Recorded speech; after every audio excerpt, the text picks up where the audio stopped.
Léal Métro, premier fournisseur et livreur de produits frais et locaux aux restaurateurs partout en France, vous présente Sud Radio 10h-11h, Vergniaud fait le marché. Bonjour à tous les amis et bon dimanche. Ce matin, on va plonger pratiquement dans l'ésotérisme. Ouais, enfin bon, j'exagère un tout petit peu. En tout cas, dans le secret, dans le mystère, dans ce qui fait briller les yeux des chefs. Je veux parler des étoiles du guide Michelin. Alors, ce n'est pas un mystère pour ceux qui les manient quotidiennement, toute l'année. Je veux parler des inspecteurs et de la direction du guide Michelin, mais c'est souvent un mystère pour les chefs et pour les consommateurs. Et pourtant, il y a des passages obligés. Alors j'ai ce matin avec moi quelqu'un qui connaît bien tout cela. Sud Radio, Vergniaud fait le marché. Bonjour Vlad-Paul Stupurac. Bonjour Vincent. Alors je vais vous appeler Vlad, parce que Vlad-Paul c'est un peu formel. Super, c'est ce que je préfère. Vlad-Paul, vous êtes donc un ex-inspecteur du Michelin. Déjà, ça force le respect pour beaucoup d'entre nous, parce qu'il y a un côté un peu entre CIA et FBI, vous voyez, l'impression d'une association mystérieuse, un peu les espions de la restauration, alors que c'est beaucoup plus simple que ça. En effet, il y a un autre journaliste qui m'a traité d'espion tchèque ou quelque chose comme ça. Ça n'a rien à voir de tout ça en fait. Non. On est des êtres comme les autres. On aime manger peut-être un petit peu plus que les autres, ou on comprend mieux que les autres, c'est tout. Mais c'est juste une question d'entraînement. Il y a rien de mystérieux. Il n'y a pas de capacité particulière, vous voulez dire. Bon, peut-être un goût quand même pour la cuisine. Un goût... voilà, presque de naissance, un goût presque dans l'ADN. C'est possible. C'est surtout une passion. Voilà. Ça vient du cœur, ça vient pas de la tête, ça vient du cœur. Alors pourquoi je vous ai fait venir parce que d'abord vous en êtes sorti, sinon vous ne seriez pas là. Et il est évident qu'il y a un anonymat complet sur les inspecteurs du guide Michelin, mais surtout vous en avez fait aujourd'hui un peu votre métier, qui est de coacher des chefs qui souhaiteraient chasser l'étoile, comme on dit, décrocher les étoiles. Et vous venez de sortir un petit ouvrage, un opuscule, édité à compte d'auteur, sur un peu la méthode, ou du moins décrypter l'étoile, ce que ça représente. Alors, oui, je suis sorti de l'anonymat de Michelin, mais je l'ai gardé pour autant pendant 18 ans. Ouais. Jusqu'à le mois dernier, il n'y avait pas de photos de moi sur Internet. C'était vraiment, je suis resté quelqu'un. Donc je suis arrivé au bon moment, sinon vous ne seriez pas là, c'est ça que vous me dites? Voilà, j'ai des amis chefs qui m'ont dit Vlad, il faut que tu sortes de l'ombre, c'est le moment, avec la sortie de ton livre. Donc oui, en fait, je coach depuis presque 20 ans, 18 ans, des chefs pour 1, 2 ou 3 étoiles, partout sur la planète. Je me déplace une fois par mois. Déjà, vous faites un audit et ensuite vous essayez d'adapter leur offre à ce qu'ils souhaitent. Non, pas vraiment. En fait, ce qui est beau chez un chef, c'est son style de cuisine. Donc, c'est pas à moi d'arriver et changer son style. D'accord. Moi, j'arrive. De révéler, exactement. J'arrive, je comprends. C'est à moi de m'adapter. J'arrive, je comprends son style, plus ou moins, et je le pousse à aller à 110% de son style. J'interviens pas, comme je suis pas chef. Vous l'aidez à devenir qui il est, on pourrait dire? Je l'aide à se réaliser, effectivement. Oui. Alors, avant d'en arriver à votre méthode, qui est très intéressante, on ne dira pas tout, parce que c'est très complet, et surtout, si vous voulez en savoir plus, vous reportez à cet ouvrage. Vlad-Paul Stupurac, moi, la question que je me pose, parce que j'ai été biberonné au Guide Rouge, comme vous, évidemment, on est de la même génération, je suis un petit peu plus âgé que vous, toujours est-il que dans ce monde de la restauration, ça fait encore briller les yeux des chefs. J'entends souvent dire, oui, le Michelin, c'est terminé, ça veut plus rien dire de ça. Ce sont souvent les déçus, ce sont souvent ceux qui voudraient voir d'autres classements prendre le devant de la scène. Il n'en reste pas moins que ça reste une référence, les étoiles Michelin, pour les grands chefs. Tout à fait. Maintenant, c'est une institution. C'est clair que tous les ans, il va y avoir des critiques. C'est comme les grades d'une armée, on a l'impression parfois. Dans la brigade. Non, c'est très structuré, mais c'est pas hiérarchisé comme ça. D'accord. C'est quelque chose qui fait parler. Mhm. Donc c'est le but du guide Michelin, c'est de faire parler de Michelin. Mais ça c'est un autre débat. Après, je comprends les déçus, ceux qui ont été rétrogradés, etc., etc. Ça vient avec le jeu. Hein. C'est comme un championnat de foot. Bah, il y a peut-être 1 ou 2 ou 3 gagnants et tout le reste, peut-être, ils passent dans une autre division. Hein.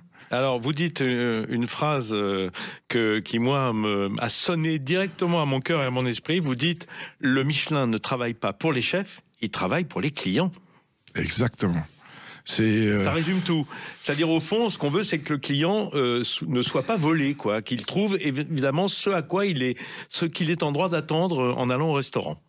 C'est un ouvrage qui, depuis qu'il a été créé, est fait pour ceux qui aiment bien manger. La majorité, 95% des restaurants qui sont dans le guide Michelin ne sont pas étoilés. On l'oublie trop souvent. Ce sont des restaurants où moi je le fais quand je suis sur l'autoroute. Moi je mange pas leur truc industriel là sur l'aire de repos. Je sors, je prends mon Michelin, je regarde, ben, je fais 20 bornes et je me fais une petite auberge avec ma famille, avec mes amis. Et après on reprend l'autoroute, on repart. Et si on a un peu de chance avec un bib gourmand qui est un peu l'accessite souvent des bonnes auberges. Voilà. L'accessite à l'étoile. Exactement. C'est pas l'accessite, attention. Non, c'est une autre catégorie. C'est une autre catégorie. C'est pas parce que vous avez un bib gourmand que vous êtes sur le chemin de l'étoile. Non, bien sûr. C'est pas une marche. Non, c'est comme les étoiles. C'est pas parce que vous en avez une que vous allez en avoir 2, ou que vous avez 2 que vous allez en avoir 3. D'accord. C'est chaque chose, elle est différente. Chaque étape, elle est différente. On va voir l'offre et la demande que font les restaurants pour être 1, 2 ou 3 étoiles. Avant ça, j'ai une question qui me brûle les lèvres. Je suis sûr que ceux qui nous écoutent aussi, parce que ça fait rêver d'être inspecteur du Michelin. Comment avez-vous été recruté et sur quelle qualité à l'époque ? Alors, j'ai gardé toutes les traces, en l'occurrence. J'ai lu une annonce dans les pages orange du Figaro, c'est ça, où ils mettent les offres d'emploi, qui disait grosso modo, si vous aimez manger et que vous aimez voyager, écrivez-nous. Donc c'était une agence de recrutement. Et moi, je me suis dit... Bon, ça doit être pour faire un client mystère, vous savez, ça existe, c'est ça, pour des chaînes ou même pour des sociétés indépendantes. Et je me suis dit, bah voilà, pourquoi pas faire un client mystère.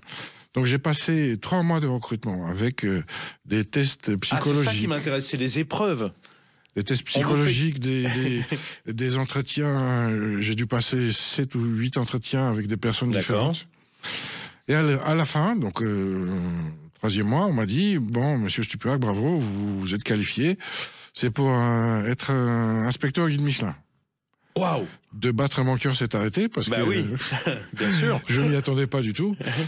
Et j'ai repassé 1 mois d'entretien avec le guide Michelin, plus des tests. Je me rappelle, vers la fin du mois, on m'a sorti manger avec un inspecteur. Ensuite, on a mangé dans une brasserie, vite fait. Ensuite, on m'a enfermé dans une salle de réunion avec un papier et un crayon. Et on m'a dit, voilà, maintenant, décrivez ce que vous avez mangé. D'accord. Pourquoi ? Parce que... il faut qu'on parle tous le même langage quand on se retrouve après pour noter. Exactement. Et puis, il faut avoir un minimum de vocabulaire. Ça veut dire que vous devez être capable de nuancer vos propos. Vous pouvez pas juste dire, c'est bon. C'est bon, c'est dégueulasse. Oui. Voilà. Non. En général, les inspecteurs... Non, c'est sûr. Non, c'est pas de la critique. C'est vous rentrez dans le critère ou pas. Si vous rentrez pas dans le critère, on va pas dire que c'est dégueulasse. C'est juste que vous rentrez pas dans le guide, c'est tout. Et le guide, il recrute encore ? Je suppose qu'il y a un turnover des inspecteurs. Oui, il recrute, mais c'est mystérieux. C'est là que ça touche au service secret. Oui, c'est ça. C'est très rare. C'est même pas une personne par an, je pense. Enfin, tout dépend de ceux qui sont entrés et qui ont réussi à garder leur poste. Et vous aviez des capacités ? Vous aviez fait une école hôtelière ? Vous aviez travaillé dans le secteur ? Alors oui, j'ai fait un BTS de restauration. Ah bah voilà, quand même. Oui, donc j'ai dirigé des restaurants sur plusieurs continents. Je parle plusieurs langues. Ça aide. Ça aide pour les guides européens, parce qu'on est souvent amené à donner un coup de main aux collègues de notre pays. C'est ce que j'allais vous demander, parce que votre nom de famille et votre léger accent sont un peu l'Est de l'Europe, et on se dit, est-ce que vous n'avez travaillé qu'en France, ou au contraire, on vous envoie dans des destinations autour de l'Europe? Alors, le guide est bien fait, c'est que les dates de sortie de chaque pays sont décalées. Ouais. Ce qui fait que dès que le guide Espagne sort, il y a les Espagnols qui peuvent nous donner un coup de main en France, dans tout ce qui est le quart sud-ouest, par exemple. Bien sûr. Dès que la Suisse sort, ils peuvent nous aider sur la Côte d'Azur ou dans les montagnes, dans les Alpes. D'accord. Donc en fait... Il y a une migration en fait des inspecteurs vers des zones frontalières, c'est assez courant. Ouais. Les Anglais viennent dans le nord ou à Paris, les Allemands vont dans l'est, les Belges pareil. Ça assure aussi une fraîcheur du regard et puis une uniformité de tous les guides. Oui, et puis du multiculturalisme. À table, c'est important aussi que ça plaise à tout le monde. Et puis, ça prouve que les critères secrets du guide Michelin sont universels. Voilà, c'est ça la base. Donc, on dit souvent, oui, c'est pas les mêmes critères en Asie qu'en Europe, ou aux États-Unis qu'en Europe. Si, c'est les mêmes critères. Bon, je dois le dire, il n'y a pas moyen de faire acte de candidature spontanée. Si, on peut toujours envoyer une lettre au Michelin. Ah oui, il y a personne qui vous empêche de le faire. Hein. Et généralement, plus on est dans le milieu, plus on connaît bien, et moins on a de chance. Parce qu'ils veulent des gens qui sont quand même, qui ne risquent pas d'être reconnus, qui ne sont pas les amis des chefs, qui n'ont pas de connaissances ou de background dans le secteur. Il faut être un petit peu sorti de nulle part. Non, c'est un mélange. Non, ils ont même à un certain moment mis le loup dans la bergerie. Ils ont mis un journaliste. Non, c'est vrai, un journaliste. Alors oui, ça c'est dingue. Alors ça doit être fou, ça. Mais enfin, en tout cas, il y en a pas mal en France qui savent bien manger, qui sont gastronomes dans l'âme, et que ça fait rêver cette vie de restaurant, quoi, de passer d'un restaurant à l'autre. Restez avec nous. On est ce matin avec Vlad-Paul Stuperak qui vient de sortir un livre sur la manière de décrocher les étoiles. Et pour les décrocher, il faut bien les comprendre. C'est ce qu'on va faire ensemble dans une minute. Léal Métro, premier fournisseur et livreur de produits frais et locaux aux restaurateurs partout en France, vous présente. Sud Radio, 10h-11h, Ferniaud fait le marché. À peu près un mois après le palmarès du Michelin France, qui fait gloser chaque année évidemment ceux qui décrochent les étoiles et ceux qui décrochent des étoiles, eh bien ce matin on apprend ce que sont les étoiles et comment les décrocher, justement avec Vlad-Paul Stuperak qui est l'auteur d'un fascicule dont, rappelez-nous le titre. Découvrez vos étoiles. Découvrez vos étoiles. Voilà, ça s'adresse à tous ces chefs, tous ces cuisiniers et cuisinières qui rêvent d'avoir des étoiles et qui ne savent pas par quel bout le prendre. Alors c'est intéressant, c'est un petit ouvrage extrêmement pratique. C'est vraiment le listing de tout ce par quoi on doit passer. D'abord, tout sur quoi est jugé un restaurant étoilable ou pas. Et ensuite, évidemment, comment l'appliquer à son propre profit si on est chef. J'ai voulu... j'avoue que je trouve que le guide Michelin n'explique pas assez bien comment ça se passe. Et j'ai pris la liberté d'écrire ce petit livre pour que la majorité des cuisiniers passionnés, s'ils veulent y aller, qu'ils puissent y aller, qu'ils aient un support, quelque chose, pour pouvoir se préparer, mais comme il faut. Donc, j'ai parlé un tout petit peu d'une préparation psychologique, de mettre au courant sa famille. On va détailler ça, si vous voulez, ensemble, Vlad. Juste un mot pour dire, ça ne m'étonne pas, en définitive, que le guide Michelin ne dise pas exactement quels sont les critères d'une étoile, parce que c'est un peu se tirer une balle dans le pied. Parce que ça veut dire que dès qu'ils en sortent, ils se font tirer dessus à boulet rouge.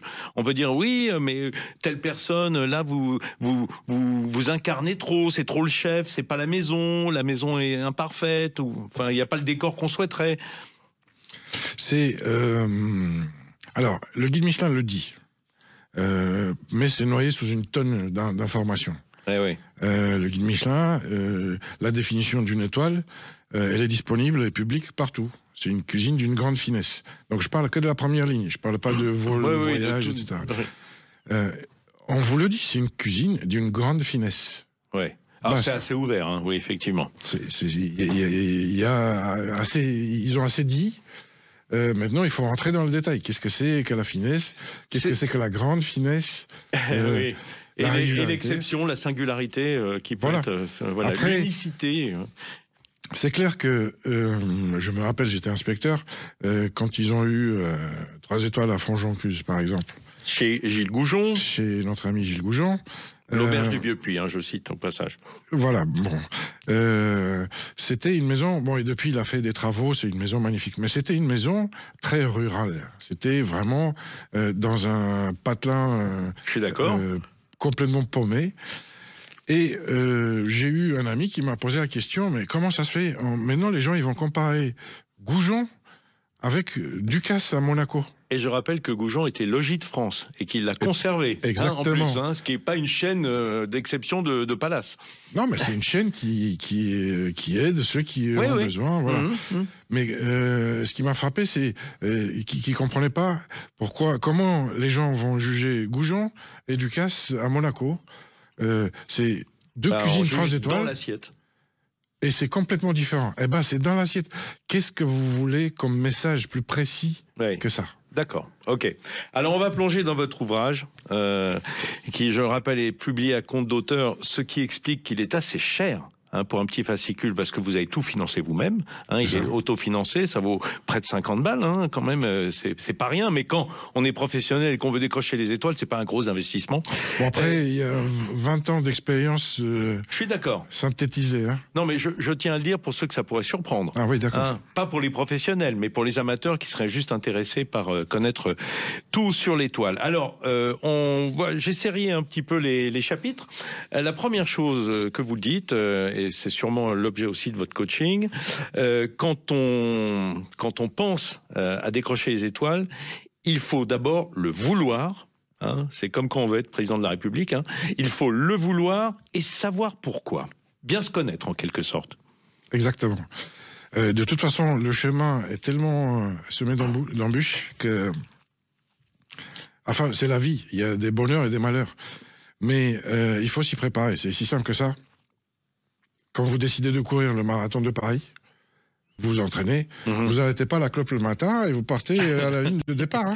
Oui, c'est sûr. Donc, là, c'est pareil. C'est mettez de l'ordre dans vos têtes, faites un bilan de vos forces et vos faiblesses. Est-ce que vous avez une brigade qui tient le coup? Est-ce qu'ils sont assez bien formés? Est-ce que vous avez un turnover trop important? Est-ce que votre famille vous soutient? Est-ce qu'on a une stabilité affective, on peut dire aussi, peut-être? Exactement. Plutôt que d'avoir la tête prise par 1000 problèmes qui n'ont rien à voir avec le restaurant. Qui peuvent vous détourner de votre quête. Oui. Après, j'ai vu des familles malheureusement mal finir à cause d'une quête comme ça, et des quêtes pour de l'étoile s'arrêter net à cause d'une famille, vice-versa. Ça fait 20 ans que je fais ça. Et c'est malheureux. Mais c'est ça, j'ai tenu à mettre en garde les candidats. Attention, assurez-vous, tout autour de vous, que tout va bien. Mais Vlad, quand on veut gravir l'Everest, on ne sait pas quand on est au camp de base ce qui vous attend. C'est très difficile de savoir ce qui vous attend avant d'avoir commencé. Ça, c'est sûr. Il suffit de lire les pages qui suivent. Mais quand vous êtes au camp de base, vous avez déjà des chaussures de montagne. Vous n'êtes pas en tongs. On est équipé, oui. Moi, c'est des... Et la volonté. Voilà. Parce qu'en partant de Paris dans l'avion, vous êtes dit, moi, je vais gravir l'Everest. Oui, je ne vais pas avec des tongs. Et j'y vais pas en tongs, j'ai tout le matos, ce qu'il faut, le sac à dos, les bouteilles d'oxygène et tout le nécessaire. D'accord. Alors, il y a aussi un corollaire à ça, c'est que il faut se connaître, quoi. Ne pas chercher à faire plus que ses possibilités. Parce que sinon, on est en sur-régime, en quelque sorte. Ah non, il faut se connaître à l'instant T. Parce que 10 ans après, vous allez être quand même. Différent, et autant se connaître 10 ans après aussi. C'est se dire, voilà, aujourd'hui, j'ai la capacité, j'ai la santé, j'ai une bonne famille, une bonne équipe, j'ai des clients, toutes les conditions sont réunies, les planètes sont alignées, j'y vais. Il faut arrêter de dire, oui, j'ai parlé avec des copains, c'est dur, le Michelin essaye de vous mettre dans un moule, etc. Non, tout ça, c'est des fausses excuses. en fait. Le Michelin n'est pas un cuisinier et ne travaille pas pour vous. Encore une fois, il cherche les meilleures cuisines qui existent sur le territoire. À identifier, oui. D'accord. Ça veut dire, n'oublions pas non plus que, sauf cas exceptionnel, là, en revanche, il y a 3 marches. À ce podium, on démarre par une étoile. Si on veut aller à 3, il faudra passer par une, puis par 2, puis par 3. Je dis sauf cas exceptionnel de reprise de maison ou de je sais pas quoi. Mais donc, ça laisse le temps aussi d'évoluer. Alors, oui, ça veut dire que on a décidé de rentrer dans l'excellence. Oui. Ça veut dire que vous jouez plus au foot le dimanche avec les copains, vous voulez jouer en Ligue 1. Donc avec un régime nutritionnel spécifique, du sport tous les jours, etc., etc. Donc, on rappelle que les 3 étoiles, c'est une trentaine de restaurants en France. Hein. C'est ça. C'est bon, j'ai calculé, dans le monde, c'est plus facile de devenir président de la République que 3 étoiles en France. Exactement, ils sont plus nombreux, les présidents. Président ou dictateur, hein, comme vous voulez. Oui, non, mais en tout cas, être à la tête d'un État plutôt que avoir 3 étoiles au Michelin chez nous. Voilà. Donc vous voyez la difficulté.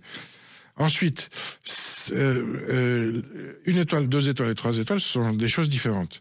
Mais le fait d'avoir la première étoile, ça vous donne envie. J'avoue que ça vous donne envie. Parce que vous êtes passé d'une cuisine, certes très bonne, mais une cuisine d'une grande finesse. Et vous avez fait des efforts. Vous avez dû changer des choses dans votre approche, dans vos cuissons, dans vos achats, etc., etc. Donc ça donne envie. Si on réussit dans quelque chose qui nous plaît, ben, ça nous donne envie d'aller plus loin. Oui, de pousser l'aventure. Alors vous dites un truc intéressant, et ça c'est directement issu de votre expérience, celle de vos anciens confrères inspecteurs. Vous dites il faut choisir le lieu et l'entretenir.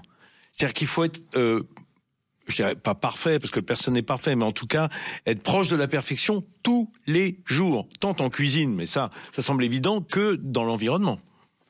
Alors, ça joue pas pour les étoiles. Mais ça joue sur la psychologie de celui qui les donne, quand même. Exactement. Parce que lorsque vous vous attaquez, vous vous dites, voilà, désormais, je vais faire de l'excellence. L'excellence exerce une pression. L'excellence fait que, moi je vois des propriétaires ou des chefs propriétaires qui sortent tous les jours devant l'auberge pour regarder l'état du gravier, s'il n'y a pas de mégots, ou le soir ils sortent voir si les lumières du jardin sont toutes allumées, s'il n'y a pas d'ampoule grillée, ils vérifient les toilettes, etc., etc. Donc c'est un ensemble, c'est ça l'excellence. C'est que votre maison, vous la voulez belle. Belle de A à Z, à 1 millimètre près, hein, tout. Aussi belle dans l'assiette qu'autour de l'assiette, quoi. Partout. Tout l'environnement. Exactement. Faut pas qu'il y ait de fausses notes. C'est pas qu'il faut pas, mais c'est pour votre bien-être. C'est lorsque vous faites de l'excellence en cuisine, vous pouvez pas laisser la salle ou le parking en piteux état. Ça va pas ensemble. C'est comme quand on a, je dirais, un bouton sur le nez, personne ne le voit sauf vous, mais vous, ça vous pourrit la vie, quoi. Exactement. Voilà. Après, moi, je suis pas restaurateur, mais j'imagine qu'il y en a qui agissent comme ça. Hein. Oui, c'est certainement. Non, mais c'est important, c'est-à-dire qu'il faut qu'il y ait vraiment une globalité dans la qualité, quoi. C'est un état d'esprit. C'est un état d'esprit. Les chefs doivent, à mon avis, doivent se dire ça. Jusque-là, j'ai eu une très très belle vie. Mais il me manque quelque chose. J'ai envie de taper plus haut. Et taper plus haut, c'est pas en restant le même. Il faut changer un peu. Eh oui, il faut évoluer. Hein, mais c'est le propre de l'humanité. En tout cas, dans ce cas-là de meilleur. Allez, on se quitte 2 minutes et on se retrouve pour parler des étoiles. On va vraiment rentrer dans l'assiette et dans la cuisine. Hein, parce qu'il faut quand même parler de ce qui est le plus important, ce qu'on y mange dans ces étoilés. Allez. Léal Métro, premier fournisseur et livreur de produits frais et locaux aux restaurateurs partout en France, vous présente Sud Radio, 10h-11h, Ferniaud fait le marché. Ne lui demandez pas ses bonnes adresses étoilées, il ne vous les donnera pas. En revanche, si vous voulez savoir comment décrocher les étoiles, que vous êtes cuisinier, cuisinière, eh bien là, il a tout son mot à dire. C'est Vlad-Paul Stupurak qui est avec nous ce matin, ex-inspecteur du Guide Michelin, déjà ça force le respect, et surtout auteur d'un livre qui s'appelle Découvrez vos étoiles. Découvrez vos étoiles. Bah oui, parce que moi aussi j'aime l'astronomie. Hein, j'aime bien découvrir de nouvelles étoiles et les chefs encore plus que moi. Vlad Paul, on parlait de tout ce qui préside en fait à cette course aux étoiles, hein, qui est un vrai challenge, hein, pour un cuisinier. Il y en a beaucoup qui les attrapent sans les avoir vraiment, enfin désirés, je dirais, parce qu'ils ont une restauration de qualité supérieure. Hein. Et puis maintenant, aujourd'hui où tout est marketé, on peut au contraire vouloir dès le début de sa carrière, et je connais pas mal de candidats de Top Chef qui se disent qu'en sortant, ça serait bien dans leur CV et sur la porte de leur restaurant d'avoir des étoiles parce que c'est l'assurance d'un chiffre d'affaires supplémentaire, soyons simples. Honnêtement, oui. On dit en moyenne plus 30% de chiffre d'affaires. Ouais, bah c'est pas rien, hein. Dans un métier où on vit de centimes, souvent, où les marges sont restreintes. Effectivement. Et puis, une étoile, avant, plus maintenant, mais avant, c'était une garantie de pouvoir avoir du personnel de qualité. Aujourd'hui, on a un gros problème de personnel. Oh là là. Donc, on ne va pas rentrer là-dedans. Mais ça peut, avec ce que vous avez sous la main, ça peut vous simplifier les plannings. Eh oui. Ça peut vous simplifier les achats. Plus... le stock, quoi. Le turnover, oui. C'est quand même important, le coût matière. Bien sûr. Vous allez rendre vos clients habituels qui étaient là avant hyper fiers de vous. Parce que ils vont se dire, c'est ma cantine, regarde, ils ont une étoile. Je l'avais découvert avant tout le monde. Exactement. Donc, non, mais c'est beau. Je vois pas de côté négatif au fait d'avoir une étoile. Non, en fait, d'en perdre un peu quand même, parce qu'on se prend un petit coup de gourdin sur la tête parfois. Mais bon, c'est le jeu, hein, ma pauvre Denise. Il faut se demander pourquoi. Oui, c'est peut-être aussi, regardez, cette année, Christopher Coutenceau, qui a mis 2 ans à récupérer sa 3e étoile, je crois qu'il s'est sorti les mains des poches, hein, pour y arriver, hein, clairement. Mais c'est clair. Et puis, c'est pas le premier, ça sera... c'est pas le dernier non plus. Non, c'est pas sûr. le dernier non plus. Hein. Vlad Paul Stuparak, on va parler un petit peu de votre ouvrage. Moi, j'ai détaillé un petit peu les méthodes. Je rappelle que vous êtes coach. Donc, c'est votre profession maintenant de conseiller, en fait, les chefs qui veulent obtenir des étoiles sur le chemin qui les y mène. Alors, on a parlé beaucoup de l'environnement, de la psychologie du chef, de ce marathon qu'il démarre lorsqu'il décide d'être étoilé. On va parler un peu de technique culinaire, parce que c'est très important, et je dirais même que c'est le nerf de la guerre. Vous dites, et là je vous rejoins à 100%, au fond, la cuisine est un moyen de communication. Hein, la cuisine d'un chef, moi je dis presque un moyen d'expression, mais ça se rejoint. C'est-à-dire, c'est comme dans toute forme d'art ou d'artisanat d'art, hein, parce que c'est pas souvent de l'art, la cuisine. En tout cas, c'est un moyen de dire qui on est. C'est ce que je dis à mes clients. Je leur dis, à chaque plat, vous envoyez des messages. Vous voulez dire quelque chose. En fait, vous racontez une histoire à ceux qui viennent déguster vos plats, quoi. Exactement. Et ça peut être dans un petit bouchon à Lyon ou dans un 3 étoiles, un plat bien fait, lorsque le chef il est bien dans ses baskets, ça se sent. Ça interpelle n'importe qui, goûte ce plat. Et ça veut dire que on sent que le chef est en adéquation avec sa cuisine. Comme je disais tout à l'heure, il n'est pas en sur-régime, en quelque sorte. Il fait la cuisine qu'il maîtrise et qui le raconte, en quelque sorte. Mais oui, donc ça lui fait plaisir. Il se fait plaisir en faisant cette cuisine, en produisant ces plats. Et c'est le plus important. Aujourd'hui, on a tellement de restaurants que j'appelle des attrape-touristes, que vous m'avez interpellé là-dessus.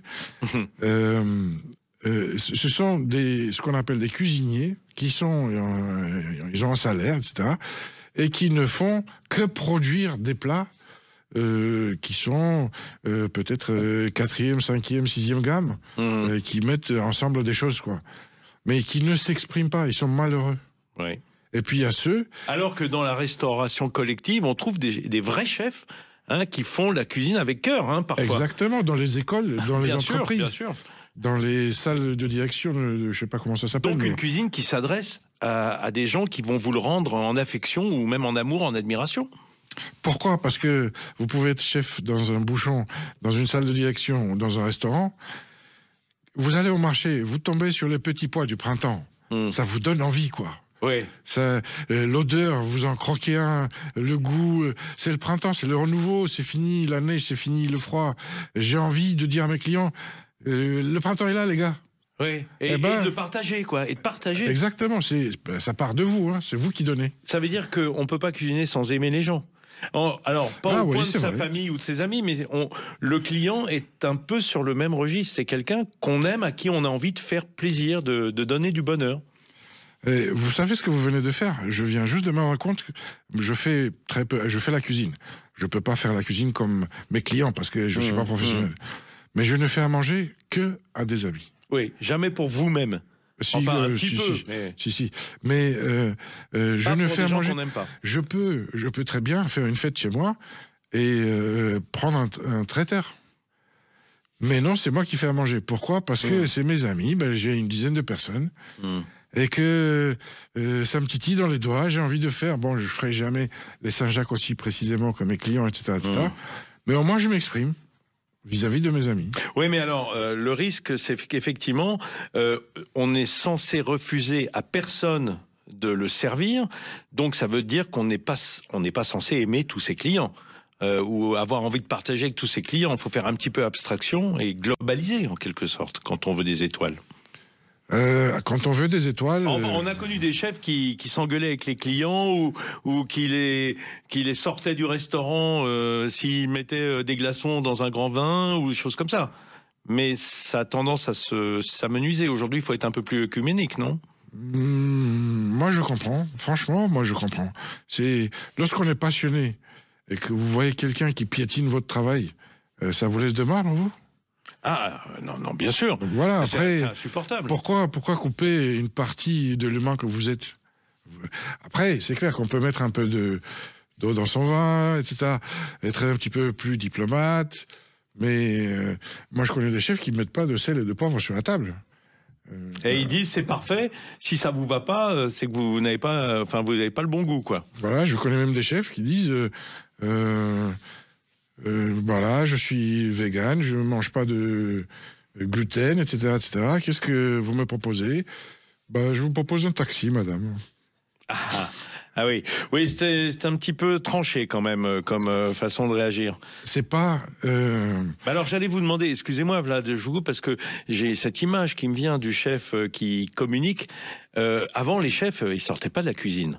Aujourd'hui, ils sortent parfois un petit peu trop pour certains. Qu'est-ce que vous conseillez, vous, à ceux que vous coachez, à ces chefs à qui que vous conseillez pour obtenir des étoiles? Est-ce que vous leur conseillez de communiquer, d'aller en salle, ou plutôt de se concentrer sur la cuisine, quitte à ne même pas montrer sa tête, sa bobine dans la salle? Bon, il y a des exceptions. Mais moi, je leur conseille deux choses. Un, de manger dans le restaurant, si possible, une fois par mois. Ils enlèvent la veste, ils mettent une chemise et ils mangent comme un client. Et deux, sortir, pas de façon abusive, mais sortir et demander au client, mais pas ça a été ou ça vous a plu. Ce sont des questions fermées et ils apprennent rien du tout. Ils vont dire oui, c'est très bon. Ah oui, le coup de la chemise, c'est marrant ça. En fait, vous voulez qu'il fasse comme Napoléon, qui se déguisait en homme du peuple et partait dans Paris pour savoir ce qu'on pensait de lui, c'est un peu ça? Je pense que le principe est bon. Ouais. Je pense que on voit mieux ce qui se passe dans son restaurant lorsqu'on se met à la place du client. Ouais. On voit si les plats traînent sur les consoles, on entend comment le personnel parle aux clients. Ah oui, mais enfin, dans son propre restaurant, on ne sait pas, parce que le maître d'hôtel, tout le monde vous connaît. Il faudrait presque envoyer un client mystère, un copain mystère et avoir un reporting. Non, c'est le chef. Ah, le chef il sort, et puis il regarde comment le maître d'hôtel parle avec les autres clients. Bien sûr qu'ils le connaissent. Ouais. Ils vont faire peut-être un petit peu plus avec le chef. Mais comment il parle avec les autres?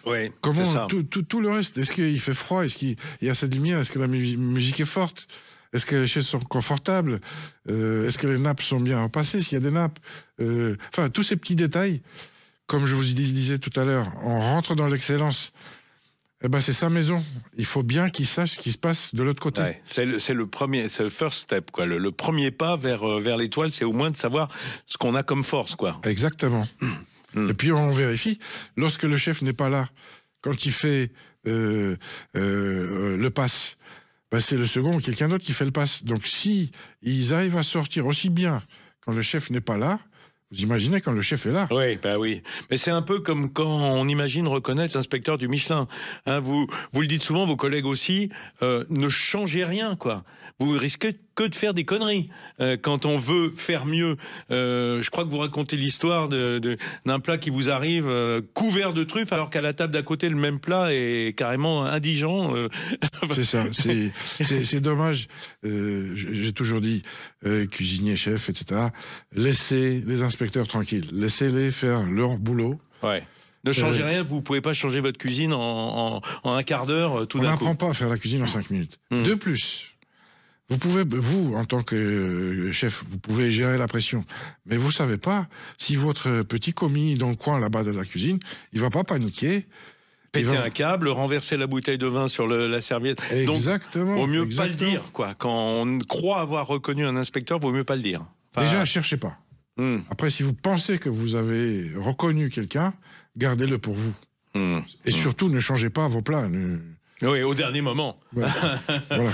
Oui, Vlad Paul, on s'imagine bien. Allez, on reste encore ensemble pour essayer de percer le mystère des étoiles en compagnie de Vlad Paul Stupirak, qui est coach de chef après avoir été inspecteur du Michelin. Autrement dit, il sait de quoi il parle. À tout de suite. Les Halles Métro, premier fournisseur et livreur de produits frais et locaux aux restaurateurs partout en France, vous présente Sud Radio, 10h-11h, Ferniaud fait le marché. Elles vous font rêver. Et vous avez le nez dans les étoiles, que vous soyez chef professionnel ou amateur, ou même simplement gastronome professionnel ou amateur. Enfin, tous ceux qui aiment manger, bah, les étoiles les font rêver. Et c'est heureux parce que c'est une notation de ce qui se fait normalement de mieux en restaurant. Je dis normalement parce qu'on n'a pas le droit d'être... Enfin, on a le droit de ne pas être toujours d'accord avec les jugements du guide Michelin, hein. C'est très humain et d'ailleurs c'est collégial. Vlad Paul Stupirak, je rappelle que vous êtes un ex-inspecteur du Michelin. Tout est collégial, surtout quand on monte dans les étoiles. J'imagine que c'est drôlement sous-pesé avant de retirer ou de donner. Ah oui, le système est fait depuis plus de 100 ans avec des garde-fous de façon à ce qu'on puisse pas tricher ou se faire acheter donc oui, c'est ce qu'on appelle les séances étoiles. Où tout le monde est réuni, tous les inspecteurs. Et qui est la face émergée de l'iceberg, hein, parce que des restaurants, il y en a énormément qui ne sont pas étoilés, hein, qui sont dans le guide. Ce n'est qu'une petite partie qui est étoilée en France, et ailleurs aussi. Je pense que c'est entre 5 et 7% oui. Du pavé rouge qui sont étoilés. Donc pour les étoilés, uniquement pour les étoilés, il y a des réunions où le directeur du guide Michelin est le seul juge qui a un droit de veto à la rigueur. Mais chaque inspecteur doit présenter son département au soir arrondissement à Paris et expliquer pourquoi il voudrait mettre une étoile ou 2 ou 3 à tel restaurant. D'accord. Et bien sûr, il y a des collègues qui passent derrière pour confirmer ou infirmer cette volonté. Alors, je vais vous poser une question un petit peu piège, parce que, évidemment, c'est très subjectif. Hein, mais comme c'est collégial, c'est subjectif, lissé, on va dire, sur l'ensemble des inspecteurs et de la direction du Michelin. Mais quand on dit une étoile, c'est votre classement, hein, c'est ce que vous dites dans votre livre, une étoile, grande finesse. 2 étoiles, cuisine exceptionnelle. 3 étoiles, cuisine unique. Hein, c'est-à-dire que quelques restaurants dans le monde. Forcément, quand on est gastronome, comme je le suis, et depuis bien longtemps, je dirais plus gourmand que gastronome d'ailleurs, on a toujours ce sentiment, lorsqu'on reçoit le nouveau guide ou qu'on se plonge dedans. Alors, je vais vous dire un truc, pour vous c'est bateau, hein, mais pour ceux qui nous écoutent, ça va leur sonner à l'oreille, de dire, ouais mais enfin ce restaurant étoilé, il en vaut 2, ou ce 2 étoiles, il en vaut 3, ou l'inverse. Vous voyez ce que je veux dire? C'est à la frange. En fait, c'est pas évidemment bien déterminé au point qu'il n'y ait pas une frontière. Et aux marches des 2 étoiles, quand on flirte avec les 3, ben, les 3 étoiles un peu faibles, on se dit, oh bah non, ça mérite que 2. Ou les 2 étoiles un peu fortes, on se dit, oh bah lui, il pourrait avoir 3 étoiles. Donc c'est très difficile d'être d'un côté ou de l'autre. Alors, techniquement, non. Ah, ben voilà, c'est ça qui m'intéresse. C'est... je sais même pas si j'ai le droit de le dire, mais il y a 1 étoile moins, 1 étoile plus. Ensuite, on passe 2 étoiles moins, 2 étoiles plus. Et ensuite, oui, on ça passe semble logique. à 3 étoiles, mais 3 étoiles, il n'y a pas de 3 étoiles moins. C'est juste 3 étoiles. D'accord, 3 étoiles. De toute façon, il y en a tellement peu. Je rappelle, une trentaine de restaurants en France, donc sur centaines de milliers de lieux de restauration. Donc, on peut se dire, oui, là, c'est vraiment... je déteste l'expression la crème de la crème, parce que ça veut rien dire, mais on peut dire la crème. Voilà, simplement. C'est-à-dire vraiment ce qui surnage en haut de cette grande casserole de lait des restaurants. Ben, c'est parce que ça désigne un endroit, et uniquement dans cet endroit, vous pouvez manger ça. C'est aussi simple que ça. D'accord. Ok, oui, c'est là et nulle part ailleurs. Exactement, voilà. Sur toute la planète. C'est bien ce qu'on ressent d'ailleurs. Alors, Vlad Paul, le temps file. Je rappelle que vous coachez, vous, des chefs qui sont en désir d'étoiles. C'est devenu votre activité principale. Est-ce que vous avez l'honnêteté, je dirais, lorsque on fait appel à vos services, si vous trouvez que rien ne préside à espérer un jour une étoile, à le dire. Est-ce que vous êtes cash avec les chefs en disant écoutez, non, ça sert à rien que je vous coach, vous êtes très loin du niveau? Alors oui, lorsqu'on m'appelle, je lis, je conditionne la signature d'un contrat avec un repas. Je fais le repas. Faites un petit audit, un petit cauchemar en cuisine, sauf que vous, c'est rêve en cuisine. Oui, non, mais moi, j'y vais et je mange comme un client. Normal. Ouais. Eh ben, je dois vous dire qu'entre 30 et 40% de ceux qui m'appellent, je ne travaille pas avec eux. C'est même pas la peine, quoi, pour vous. Non, mais c'est trop compliqué. Or, moi, j'aime bien l'efficacité. J'aime bien quand ça aille vite, quand ça va vite. Et limite, je travaille 10 ans avec eux, ils pourraient l'avoir, mais ils seraient sous perfusion, ma perfusion. Or, ça ne m'arrange pas. Après, avec ceux que je travaille, je me rends compte en mangeant, voilà, là, il y a du potentiel, il n'est pas assez exploité, je peux intervenir, je peux l'aider. Bon. Sinon, ça ne sert à rien. Vous perdez votre temps et lui aussi. Leur argent. Lui ou elle. Voilà. Donc, non. Oui, j'avoue, je ne prends pas tout le monde. Et au premier repas, vous le savez, enfin, vous avez l'expérience, donc vous sentez directement s'il y a un potentiel ou pas. Oui, tout à fait, oui. Ouais. Ouais, ben il manquerait plus que ça. Je fais ça depuis tellement longtemps que maintenant, oui, j'ai assez d'expérience. Je sens où il y a de la triche, je sens où il y a des produits qui sont mal stockés ou qui c'est pas des bons produits. Je sens ou un état d'esprit qui n'est pas celui que vous attendez. Ou un état d'esprit. Un malsain parfois peut-être, ou en tout cas pas au niveau de ce qui est exigé, ou peut-être un malentendu parfois aussi. Non, malsain, j'ai pas encore rencontré, Vincent. Il y a sûrement des endroits où c'est le cas, mais peut-être qu'ils savent s'autogérer. Oui, peut-être. Non, moi c'est la cuisine. Je mange un repas chez quelqu'un, je pourrais presque dire qui est la personne. Mais... Oui, alors c'est pas dis-moi ce que tu manges, je te dirai qui tu es, c'est dis-moi ce que tu me fais à manger, je te dirai qui tu es. Voilà, exactement, ça je peux le faire. Ah, bah ça c'est bien. Ah, ça donnera l'objet d'une autre émission où je vous sortirai des listes de plats et vous me direz à quel chef ça correspond. Non, mais il faut que je les goûte. Mais si vous me faites venir des plats, je peux vous dire quel chef c'est. Moi aussi, j'aimerais bien qu'ici, le dimanche en fin de matinée, il y ait des plats qui arrivent. Je vais soumettre l'idée à la direction de Sud Radio. Je vais vous donner une citation, que vous la connaissez par cœur. La découverte d'un nouveau plat fait plus pour le genre humain que la découverte d'une nouvelle étoile. Et ben chez vous, c'est le contraire. Cette découverte des nouvelles étoiles, c'est ce que vous proposez aux chefs que vous conseillez et que vous coachez. Je vous remercie d'avoir passé cette heure en notre compagnie, parce que je suis sûr que ceux qui nous écoutent, et il y a pas que des amateurs, il y a aussi des professionnels, beaucoup de chefs et chefs en herbe, qui se disent peut-être on peut l'atteindre, cette étoile, si on prend les choses dans le bon bout. Le reste est dans le livre. Donc, je ne dévoile pas. Découvrez vos étoiles de Vlad-Paul Stupurak. Vous le trouverez certainement en ligne, j'imagine. Oui, ce livre, on peut le commander en ligne. Le livre en papier, il est disponible sur Internet. Vous tapez « Découvrez vos étoiles ». Et là, je suis en train de le faire sortir en e-book.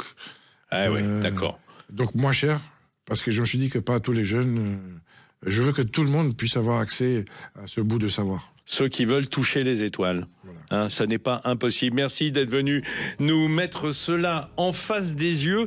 Moi aussi, ça me fait rêver. Je sais que j'aurai jamais une étoile parce que voilà, c'est pas le but de ma vie, mais ça fait rêver quand même ces étoiles. Et puis ne serait-ce que comme consommateur et comme client, parce qu'on aime bien les découvrir. Voilà, les ça bons part plans. de là. Les bons plans, exactement. Voilà, mes amis, l'émission s'achève. Alors, évidemment, on se dirige tranquillement vers les infos de 11h. Et puis après, vous retrouverez, comme tous les dimanches, Alexandre Devecchio en toute vérité. Si vous avez prévu d'aller manger dans un étoilé aujourd'hui, faites votre petite audite.